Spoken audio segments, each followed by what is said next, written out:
Hi, I'm Royce Morales. I am a transformational facilitator and the founder of Perfect Life Awakening and an author of 3 books. And I'm here today to talk to you about being authentic. Usually, most people are absolutely not authentic. We are running around in various acts, as I call them. And there's a lot of different reasons for that. I'm going to get into some of those reasons. But just so that you know, I think one of the most important things ever is to be authentic. It's kind of like you look at yourself and you think, oh, I'm one big lie. How awful is that? So let's talk about why that happens and what an act looks like. We have many of them. I know that when I first started my inner delving, I discovered some really interesting things about myself that I had no idea about. And I do find that sometimes those kind of superficial acts, mine was, oh, I'm just so cool. That was mine, but it was covering up some deeper ones. So I'll get into that in a minute too. So, as I said, we're all on some level not being authentic, and it bothers us to not be authentic. It really does, even if you're not conscious of it. It's upsetting. And why are we in various acts? I've talked in some of my other videos about how the mind gets programmed. But one of the things that happens when we experience pain or loss, especially when we're really young, is we decide certain things about how we have to be from that point on in order to survive, literally. Our fear-based consciousness convinces us that if we act a certain way, we're safe. If we don't act vulnerable, nothing is ever going to happen to us.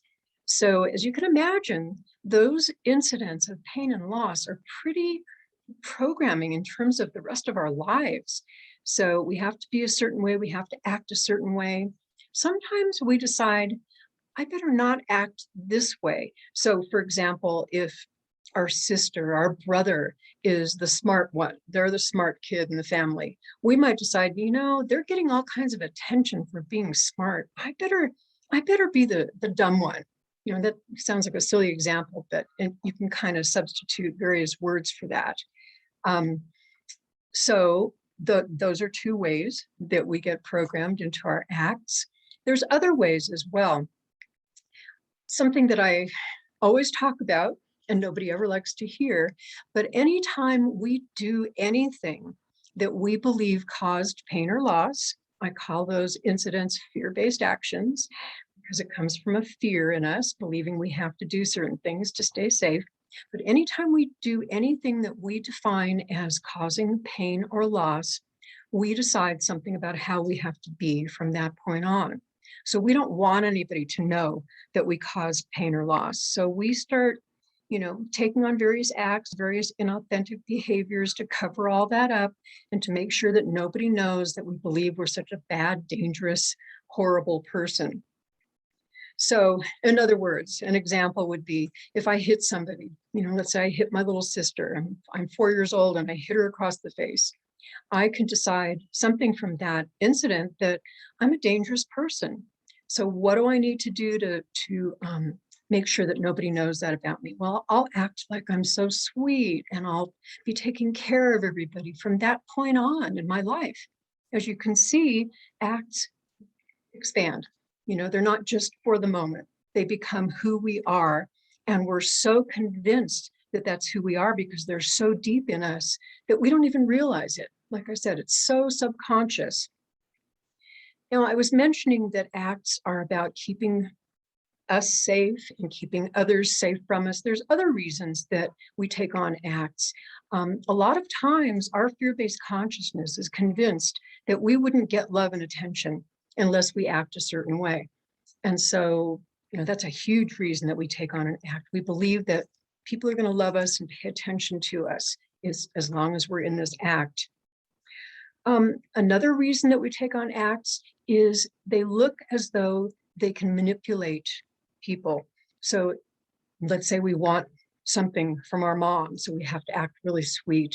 And we kind of carry that through in our life and become that way, literally, because that's what works. So that's another reason. It has manipulative power in some way. And the last reason, I'm sure there's a lot more, but I'm just giving you the basic ones. The last reason that we take on an act is it provides what I refer to as co-stars. So as long as I'm in this act, I'm guaranteed to have certain people around me that support my act. So if I'm the sweet girl, I'm going to have people around me that kind of support that and want that from me. And I find that when we start changing our acts, when we start letting them go, a lot of those co-stars just kind of disappear. Either we don't want them anymore, they're not getting the same rewards from us anymore, they just kind of vanish, go off into the ether somewhere. So one thing I do want to mention, I keep talking about our higher consciousness in the other videos that I've done. Who we are on a higher consciousness, spiritual level is certainly not in an act, okay? So in kind of a strange, bizarre way, we set up or we choose, and all of these acts are chosen on some level. We choose to be in an act to keep us safe from being those higher self-empowered people that we truly are. And that's really sad. That's very sad. So let's talk about what happens from our acts. I was mentioning before that it's kind of sad that we're in these acts, but I, on some level, think, I know actually, that we're pissed at ourselves for being in an act. So we walk around through life knowing that we're not being authentic, and we're upset about that. It would be like living with somebody that is a total liar, in this body. So we're pissed at ourselves for being in an act. And we also need constant approval from other people for our acts. So if I have, perfected this really, I keep using the sweet girl example, but if I've perfected this sweet girl act, everybody needs to approve of that. People need to constantly say to me, wow, you're just so sweet. So, my fear-based consciousness just loves that. So that's another thing that happens. Another thing that I'm noticing about acts is that a lot of times we blame other people. It's like, well, if he wasn't so jealous, I wouldn't have to be this way. Or if he would just listen to me, I wouldn't have to be in this act all the time. And of course, the truth is nobody is responsible for your acts except you. They were chosen by you for your protection and to protect other people from you. So nobody's at fault. Another thing that I find that happens from acts is because we're kind of walking around and we're not being authentic and we're kind of living in this lie, we can't really allow ourselves to fully connect with people. It's kind of like, I know I'm not really being who I am, so please don't really connect with me. And all of this is subconscious that we're doing. Part of us really wants to be found out, quote unquote, about our act. So we might do subtle things to get found out, but simultaneously, we really don't want to be found out. So if somebody busts us on our act, it's terrifying to our fear-based consciousness. It really freaks it out. So we want to be found out, but we really don't want to be found out. It takes a lot of energy to be in an act. It really does. It's exhausting. When I used to be in all my various acts, I was always tired all the time, especially if I was around people. If I would go to a party, I would be exhausted at the end of the evening because I was like so busy being this acting person. Very tiring, very draining. Another thing that happens from our acts is that we don't want others to be authentic around us. So if I'm in a lie, I don't want you to be truthful at all.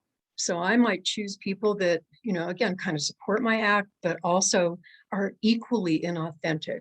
And we kind of walk around in life just being in a lie together. Isn't that fun? Our little co-stars. I talked about mirrors in several of my other videos, but I just have to mention something else about mirrors that happens with our acts. We attract people, or subconsciously choose people to reflect our act to us. And then what do? We get pissed at them. So in other words, somebody can bust us on our act or push our buttons, which in some way is showing us our act. And it really bothers our fear-based consciousness. It's like, no, I've been exposed. No, don't do that.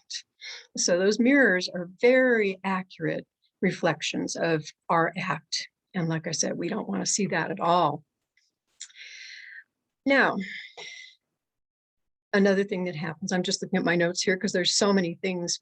We may loudly claim that we want other people to be authentic around us, but we really don't.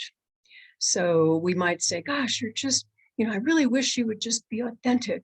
But there's a bigger part of us that says, nah, don't do that, because then I'd have to be authentic. So you stay in your act and I'll stay in mine. Now, the last thing I want to say about acts, and I've alluded to this, but I'm going to say it again, and that is that our higher purpose, our higher consciousness purpose with a capital P is to be authentic. We're here to be who we really are. So by not being who we are, it's like the biggest, I don't know what the word would be, the horrible sin. I don't like using that word, but that's really what it is. There couldn't be a bigger perpetration on ourselves. That's the word. Couldn't be anything worse you could possibly do in this life. And because of that, our deservingness drops.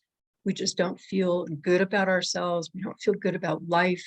I'll go out on a limb and say, gosh, it could be one of the reasons that we're so depressed. So, yeah. Now, I was mentioning before that sometimes it's hard to locate an act because it is so deeply embedded in us. It's so subconscious. But trust what gets reflected to you. Trust those mirrors.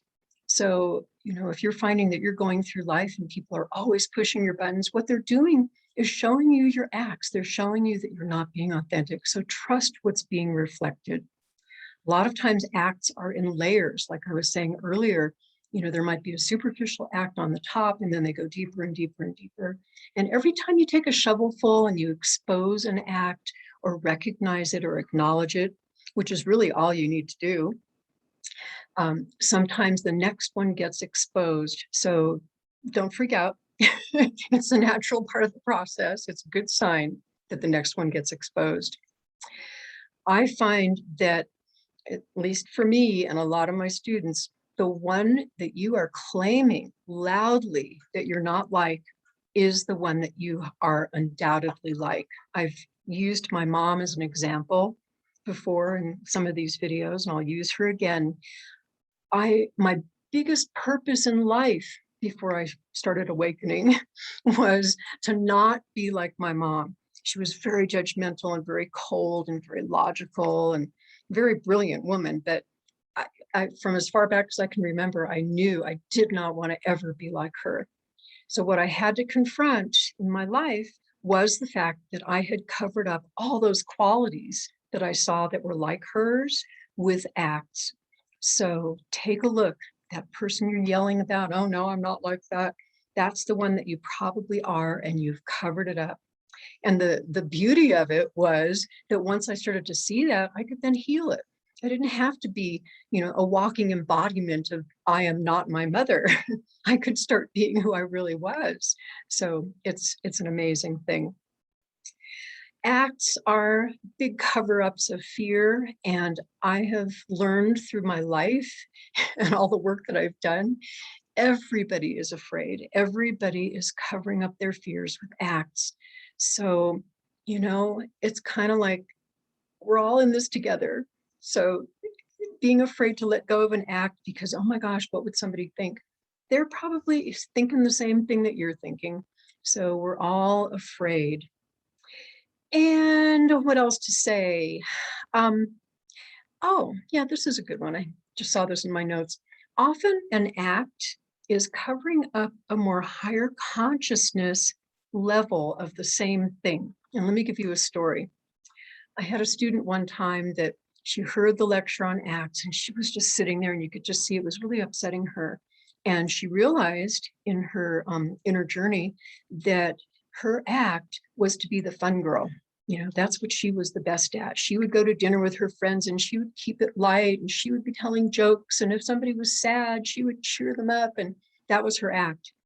And what she realized a few weeks later, after doing more inner work with me, she realized that her act to be this fun girl from a fearful place, because she was really afraid, that's why she was covering everything up with being the fun girl. She was afraid of her fears and she was afraid of her sadness. But what she realized a few weeks later was who she really was on a higher consciousness level was a fun girl, but it was from a whole different place. It was from love and from authenticness rather than fear and I can't feel my sadness. So I hope that makes sense.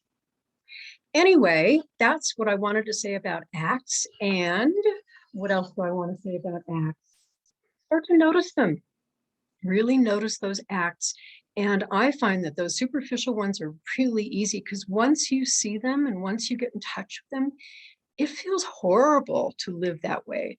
So a lot of those acts will just fall away. They're like taking masks off easily.